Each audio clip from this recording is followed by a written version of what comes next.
at City College, what was percolating in my life was what went on down there where all the kids hang out, and that was radical politics of some kind. And I wrote for the school magazine, too. I had the campus, the humorous, so-called humorous column, where I published translations of Horace, but turning them into jokes, you see, and so on. And but I must have been all right because I was appointed to the English department on graduation, and I was teaching English. So I guess I managed all right. Did you become a member of the Communist Party about this time? No. After I was teaching there a while, there was a anti-fascist league started among the teachers, and there were teachers who were members of the Communist Party, Kopstein and some other few guys, but there was a general anti-fascist feeling, and that's what I belonged to then. I didn't join the Communist Party till later on. My father was opposed to communism because he was a socialist. I was a supporter of Eugene V. Debs. It's the Debs. And he was very upset when his sister went back to fight in the revolution, which he did. Did you start to hear about the House Committee on Un-American Activities? Oh, yeah. I went to the meeting at it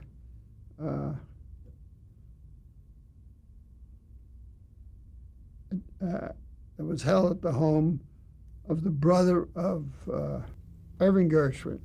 And Gershwin's brother held the first meeting at his house of the Committee for the First Amendment, and I went there. And all Hollywood was there. And they set up, get a plane and go to Washington with the 15 or 16 who got subpoenaed. But they only called 10 in Washington because that was a big disaster, see, for the committee and everybody else. And by the time they came back to Hollywood, President Truman intervened and said that blacklisting and anti-communism is part of the American foreign policy, and they better listen to it and call those cattle back into their pens, you know. And Truman was the heart of the blacklist, Harry Truman, because he was carrying on a war in Europe so that the Soviet Union didn't control the politics of Central Europe, where all this murder and tragedy always goes on. Under Tito, there was no murder and tragedy, because I shot a picture in Yugoslavia, and I want to tell you, it was quiet and peaceful there. And they had very good respect for me because I was a partisan from the OSS, you see. I walked in one day and they all stand up and salute. Partisan! So I'm a partisan. Anyhow. Were you subpoenaed by the committee then? Yes, I was subpoenaed, and I appeared there in 1952, I think. And I stood on the fifth, wouldn't answer any questions. But when they asked me, was I in the OSS? I said, yes. And who were you with? I said, I'm not going to tell you. I didn't stand on anything because I know it's a military secret. My guys are still working, different places, under false names, right? So that he's threatening me with jail and all that shit, you know. And a guy in a dark suit sitting in the audience gets up and goes up and talks to the chairman, who runs over and talks to the committee member, and the questions cease. That was the CIA saying, lay off, this is the military stuff, and keep quiet. And Polonsky walks out.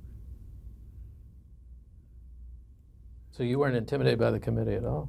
No, I told him to go screw.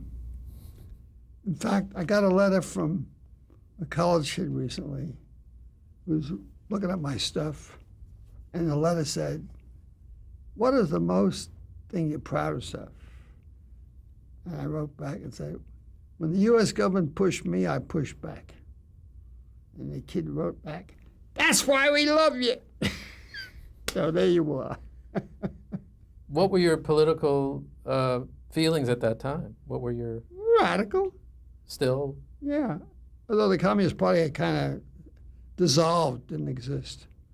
And I wrote a long article which got published in Masters and Mainstream pointing out what was wrong with it, too. And they published it.